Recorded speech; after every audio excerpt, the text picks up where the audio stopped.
Friends, आज हमारे पास एक बहुत स्पेशल गेस्ट हैं। हमारे पास बांग्लादेश से आए हैं और इनको इरेक्टाइल डिस्फंक्शन का प्रॉब्लम था, तो हमने इनमें पिनाइल इम्प्लांट सर्जरी, एक इंडियन पिनाइल इम्प्लांट सर्जरी किया है। और काफ़ी यंग एज से ही इनको आर्टेरियोजेनिक इरेक्टाइल डिस्फंक्शन था, जैसे कि हमने डॉपलर वगैरह में हमें पता लगा है। तो एक बार सर की स्टोरी समझते हैं कि कैसा रहा और सर ने कैसे इससे फाइट किया है अभी, और इम्प्लांट का प्रोसेस इंडिया आना और फिर इम्प्लांट कराना कैसा होता है, उसके लिए अगर कोई टिप्स सर के पास होते हैं।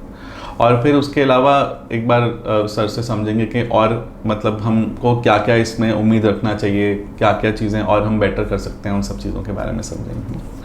तो एक तो सर आपका कैसा जर्नी था, कैसे आपको ये सब प्रॉब्लम हुआ, कैसे पता लगा, फिर इम्प्लांट तक क्यों आना पड़ा हमें? एक्चुअली बहुत दिन से मेरा एक प्रॉब्लम है। May be it was 13-15 years. When I was 13-14 years, then I saw that I have a problem. तो देन मैंने बहुत सारे डॉक्टर के पास गया, उन्होंने मुझे बहुत सारा दवाई दिया। वो भी नॉर्मल दवाई था क्योंकि मेरे एज तब ज़्यादा नहीं था। उन्होंने एक बात मुझे बोला, आपको जब मेरे शादी का टाइम आ जाएगा तो आपको मेरे पास आएगा तो मैंने दवाई दूंगा। ऐसा बोलते बोलते मेरा बहुत समय निकल गया। ऐसा ही होता है। तो मैंने इसमें बहुत सारा मतलब 7-8 तो हो गए मेरे लाइफ में। तो रिसेंटली मैंने फैमिली से शादी के लिए बोला, तो मैंने डॉक्टर के पास गया। उन्होंने बोला कोई प्रॉब्लम नहीं, आप शादी कर सकते हो। तो मैंने दिल को नहीं माना, मैंने और से डॉक्टर से मिले, उन्होंने सेम बात बोला जो टेस्ट के बारे में, स्कर्टम टेस्ट। और उन्होंने बोला आप नहीं करेगा तो बाद में करेगा, कोई प्रॉब्लम नहीं, आप शादी के बाद में देखोगे तो प्रॉब्लम होगा तब करना। तो इसको बाद में विश्वास करके मैंने वो भी कर लिया। मैंने बाद में देखा तो मेरे खुद बहुत बड़ा प्रॉब्लम है, ईडी प्रॉब्लम है। मुझे तो ईडी नहीं, मुझे सीवियर ईडी लगता है। देन मैंने वो डॉक्टर और भी डॉक्टर के रेफर किया, उनके पास गया, उन्होंने डॉपलर टेस्ट की सजेस्ट किया। बाद में उन्होंने रिपोर्ट देखा, देखने के बाद बोले बोला आपके पास 2 चीज़ है, एक आपको वैक्यूम डिवाइस यूज़ करना पड़ेगा और 2 है आपकी इम्प्लांट। तो मैंने बहुत सारे दिन फाइट के बाद इंडिया का वीज़ा मिला। देन सर के पास आया तो उन्होंने फर्स्ट जब उनके साथ मैंने कंसल्टेट हुआ तो उन्होंने बताया मेरे को ईडी के बारे में। जब मैंने मुझे पूछा आपको क्या इम्प्लांट करना चाहती है, तो मैंने ना सर को बोला जब मुझे इंडियन इम्प्लांट चाहिए। सर मुझे पूछा आप जानती हो इसके बेनिफिट और डिसएडवांटेज क्या है? तो मैंने सर को बोला सर भी मुझे और कोई सारा डिसएडवांटेज बेनिफिट मुझे बताया। तो मुझे लगा मेरे लिए जो भी मेरा हालत है, मेरे लिए इंडियन इम्प्लांट अच्छा है। अच्छा, तो ओवरऑल जैसे बांग्लादेश से जब इंडिया आते हैं तो क्या रूट लेना पड़ता है, कैसे आना होता है, क्या दिक्कतें आती हैं उस समय? कोई और आना चाहते हो तो अगर उनके लिए कैसे हेल्प हो सकती है, आपने क्या सीखा है इसमें? एक्चुअली आप जब बांग्लादेश में आना चाहते हो आपको तो पहले इधर से एक इन्विटेशन लेटर चाहिए। जो भी आपको इधर से मिलना चाहिए, इसको आपके एम्बेसी में सबमिट करना पड़ता है, देन आपको वीज़ा मिलेगा। This is the main reason. तो मैंने सर को बोला सर मेरे लिए एक इन्विटेशन भेज दिया। तो मैंने जब तो इन्विटेशन भेजने के कितने टाइम में यूजुअली ये वीज़ा मिल जाता है हमें? Actually in our country it will takes not more than 3 or 4 days। 3-4 दिन में ही 3-4 दिन में I will get my visa. Within 7 or 8 days I am here.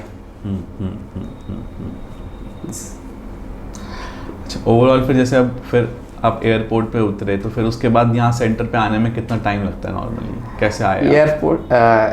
Airport से गुरुगांव इतना दूर नहीं है। मैंने गूगल मैप से आने के पहले गूगल मैप से देखा कितना दूर है। एक्चुअली मैंने जब मेरा देश पे था तब इसीलिए इसके बारे में बहुत रिसर्च करके पहले आए तो फायदा हुआ आपको। आपको कभी कहाँ जानी हो तो आपको इसके बारे में रिसर्च करना है। आप कैसे जाओगे, कैसे जाएगा तो आपके लिए अच्छा होगा, ये आपको पहले ही सोचना चाहिए। अच्छा, उसके अलावा और जैसे हम जब सर्जरी के बाद बाहर निकले उसके बाद फिर पीरियड कैसा रहता है, आपको क्या लगता है कि उसमें कहाँ दिक्कतें आती हैं आफ्टर सर्जरी?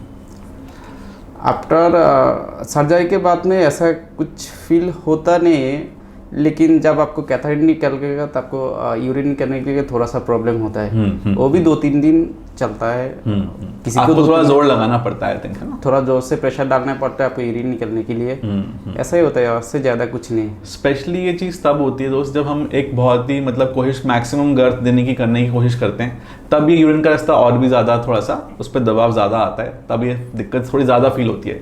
तो अगर ऐसी प्रॉब्लम आ रही है तो ये अच्छी प्रॉब्लम है, मतलब कि इसका मतलब ये कि आपके साइजिंग जो है बहुत अच्छी, जितना मैक्सिमम जा सकता है वो गया है। उससे बड़ा डालेंगे तो फिर यूरिन का रास्ता ही दब जाए, वो दिक्कत आ सकती है। तो आई थिंक ये एक अच्छी चीज़ है।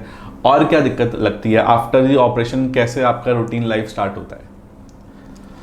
ऑपरेशन के बाद मुझे ऐसा कुछ नहीं फील हुआ, लेकिन जब पहले आप चलना स्टार्ट करते हो आपको थोड़ा सा पेन होता है।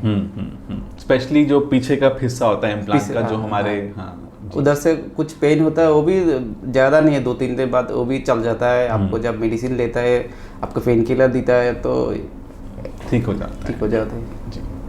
अगर ये पेन नहीं जाए टिपिकली तो इसमें कभी कभी 6 हफ्ते भी लग सकते हैं। जैसे अगर हम बहुत ज़्यादा कोई छेड़छाड़ करें अंदर, या कोई नर्व्स पे डैमेज हो, या हम बहुत ज़्यादा जोर लगा के डालने की कोशिश करें और कोई चीज़ अंदर से फट जाए, तब कभी कभी ये पेन थोड़ा ज़्यादा भी रह सकता है। कई लोगों में नेचुरली भी ज़्यादा रह सकता है, उसमें ऐसे घबराने वाली बात नहीं है। बट टिपिकली हाँ, अगर सब कुछ ठीक हो तो 1-2-3 दिन के अंदर आप बिल्कुल ओके फील करते हैं। अच्छा, तो इसके अलावा और फिर आपके और क्या लगता है आपको कि क्या तैयारी हमें कर लेनी चाहिए इम्प्लांट के लिए, और ओवरऑल एक्सपीरियंस कैसा लगता है आपको इम्प्लांट का? एक्चुअली एक्सपीरियंस जो भी अच्छा है, क्योंकि ये मुझे करना चाहिए मेरे फ्यूचर के लिए, तो मुझे कुछ ना कुछ करना है। तो इसीलिए जो भी मेरे साथ हुआ मुझे लगा अच्छा ही हुआ। अच्छा, और ओवरऑल अगर हम बात करें इस चीज़ की कि नेचुरल इरेक्शन और अब इम्प्लांट के साथ इरेक्शन, तो उसकी हार्डनेस वगैरह आपको कैसा लगता है कि क्या रहती है इसकी? आप इस हार्डनेस से सेटिस्फाइड हैं? I am satisfied. मुझे फील हो रहा है, तो अभी तो बहुत ज़्यादा इरेक्शन है। संभालना थोड़ा मुश्किल मॉर्निंग में फील होता है, इरेक्शन आती है जब मुझे लगती है इरेक्शन ज़्यादा है, वो भी। तो इम्प्लांट के बाद भी आपको मॉर्निंग में लगता है कि कुछ एक्स्ट्रा इरेक्शन है, यानी जो हमारा ग्लैंड्स का पार्ट है वो थोड़ा सा हार्ड लगता होगा, ये सब चीज़ें, इन चीज़ों में कोई आपको फर्क नहीं लग रहा? जी।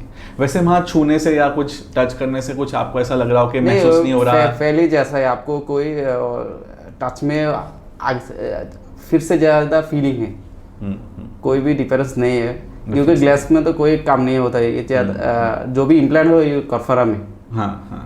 ये मुझे पहले आपसे पहले ये बात मेरे दिमाग में घूमता है जो मेरे फीलिंग है वो भी रहेगी नहीं रहेगी, पर मुझे अब लगता है कोई क्योंकि हम उन जगहों को छेड़ते ही नहीं जहाँ पे ये फीलिंग जहाँ से आती है, जहाँ से ब्रेन को सिग्नल्स जाते हैं।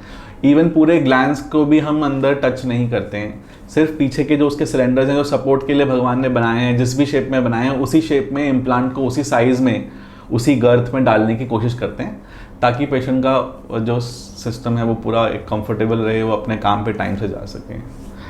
और दोस्त, और कुछ आप उन लोगों के लिए कुछ मैसेज देना चाहते होंगे जो बांग्लादेश से आना चाहते हैं या कोई नेबरिंग कंट्री से आना चाहते हैं? कोई स्पेशल आपको कोई अपने एक्सपीरियंस से कोई एडवाइस देनी हो तो आप दे सकते हैं इस माध्यम से।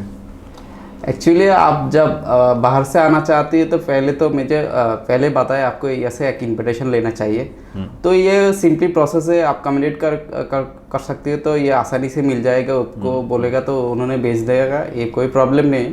देन ये आपको एम्बेसी में सबमिट करना है तो इजीली आपको वो भी मिल जाएगा, तो वीसा मिल जाएगा। आप इजीली आप जहाँ से हो दिल्ली में आ जाएंगे, दिल्ली से आप डायरेक्टली स्ट्रेटली आपकी गुरुग्राम आ सकती है, ये जो भी है नाम वो आ जाएगी, कोई प्रॉब्लम नहीं है। कि और आप जो रोहमन सर के पास आए थे वो भी अच्छा है, उन्होंने मेरे ख्याल से वो भी बहुत सारा हम्बल है, और पेशेंट के लिए उन्होंने जो भी करता है मुझे लगता है one of the best for me. Thank you. So you can come here and you can solve your problem. अच्छा, इसके अलावा जैसे एक स्पेशल हमारे पास सिचुएशन थी कि हमारा बहुत पुराना इरेक्टाइल डिस्फंक्शन था, तो हमारी इस पर कुछ काफ़ी सारी बात हुई थी कि आपका पुराना है, इसकी वजह से कुछ दिक्कतें आती हैं जब हम बहुत लेट हो जाते हैं। तो वो आपने क्या क्या दिक्कतें फेस की हैं आपके हिसाब से? आपको इरेक्टाइल डिस्फंक्शन है तो आपको ज़्यादा से टाइम वेस्ट नहीं करना, ये मेरे पहला जो आपके लिए बोलना है।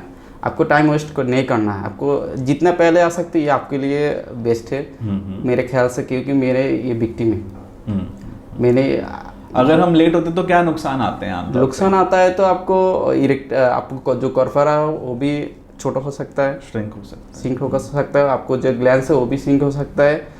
तो इसीलिए मेरे ख्याल से आपको टाइम बस ये है कि हाँ, आपको अगर सच में पता लग जाता है कि आपको एक एक्चुअल एक आर्टिरोजेनिक इम्पोर्टेंस है, क्योंकि ऐसे तो बहुत तरह के इरेक्टाइल डिसफंक्शन होते हैं जिनमें इतनी दिक्कत नहीं आती, पर अगर आपको टेस्टिंग से टाइम से पता लग जाए कि हाँ आर्टिरोजेनिक है और इसका हमें पता है कि इसमें और कोई खास अभी आज के डेट में कोई सॉल्यूशन नहीं है, उम्मीद कर रहे हैं कल की डेट में स्टेम सेल्स जिन पे हम काम कर रहे हैं उन पे कुछ रिसर्च आ जाए या कोई ऐसे रीजनरेटिव मेडिसिन में कुछ ऑप्शंस आ जाएं, तो हम नहीं कह सकते, बट आज के डेट में यही एक प्रॉब्लम एक सॉल्यूशन हमारे पास है। तो हाँ, इसको टाइम से करा के हम थोड़ा बेटर लेंथ गर्थ शायद पा सकते हैं। इवन हमारे जो डिस्क्रिपेंसीज हैं सपोर्ट लैंस का, ये सब चीज़ें हमें थोड़ा बेहतर मिल सकती हैं अगर हमारा कॉर्पोरा इंटैक्ट रहें तो। ठीक, तो आई होप कि अब अच्छी जर्नी रहती है हमारी आगे, और कुछ भी इसमें कभी भी आपको जो भी हेल्प चाहिए हो तो हम उसके लिए अवेलेबल हैं ना, उसके साथ इसके लिए हम टच में रहेंगे हमेशा। ठीक है, ऑब्वियसली सर। Thank you. मेरे आपको जो भी स्टाफ